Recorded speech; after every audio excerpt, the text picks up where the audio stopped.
MP Avinash Reddy తీరుపై Pulivendula TDP incharge BTech Ravi fire అయ్యారు. పులివెందులలో టీడీపీ నేతలు భూ కబ్జా చేశారని అవినాష్ రెడ్డి ఫిర్యాదు చేయడం సిగ్గుచేటు అన్నారు. గత 5 ఏళ్లలో ఎన్ని భూ కబ్జాలు చేశారో వైసీపీ నేతలే గుర్తు చేస్తున్నట్టుగా ఉందని విమర్శించారు. తనపై చేసిన ఆరోపణలు రుజువు చేస్తే రాజకీయాల నుంచి తప్పుకుంటానని సవాల్ చేశారు బీటెక్ రవి.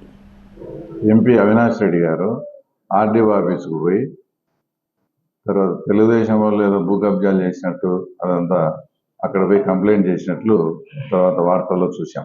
ఐదారు నెలలై తెలుగుదేశం పార్టీ గవర్నమెంట్ వచ్చినా కూడా ఈ 5 సంవత్సరాల్లో మేము ఎన్ని కబ్జాలు చేసినా కూడా ఏం మా గురించి పట్టించుకోలేదు అని మమ్మల్ని మాకు తెలియజేసేదానికి పోయినట్లు ఉంది చూస్తా అంటే మాకు గుర్తు చేయడం, మేము 5 ఏళ్లలో ఇన్ని భూ కబ్జాలు చేస్తా అంటే కనీసం ఏంది వీళ్ళు పట్టించుకోకుండా ఉన్నారే, మీరు మా జోలికి రాండి అన్నట్లు ఉంది. వీళ్ళు పోయిన ఒక ఆరోపణ ఒకటి, ఇది చేసేటప్పుడు గతంలో మేము ఎలాంటి పరిపాలన అందించాము, మేము ఎంతమంది ఏం చేశాము, ఎంతమంది మా నాయకులు ఆక్రమించుకున్నారనేది కూడా అవినాష్ రెడ్డి గారు గుర్తుపెట్టుకోవాలి. ఫస్ట్ నెంబర్ 1 వాళ్ళ ఫ్యామిలీతోనే స్టార్ట్ అయిదాం.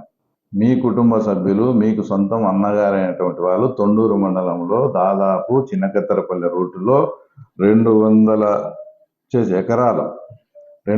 ఎకరాల ప్రభుత్వ భూమిని సాగు చేసి, మొత్తం ఇది ఫోటోలు చూడండి, మీ కుటుంబ సభ్యుడే. ఇది వాస్తవం కాదా? ఎక్కడ డిబేట్ అయినా తర్వాత రండి, 200 ఎకరాలు మీరు ఆక్రమించుకోండి వచ్చేసి వాస్తవం కాదా? కాబట్టి నేను చెప్పేది ఏంటంటే, మీ భూ కబ్జాలు అన్నిటి మీద ఎంక్వైరీలు అన్ని తొందరలోనే అన్ని జరుగుతాయి. ఎక్కడెక్కడ ఏమేమి చేశారో అన్ని కూడా తిరిగి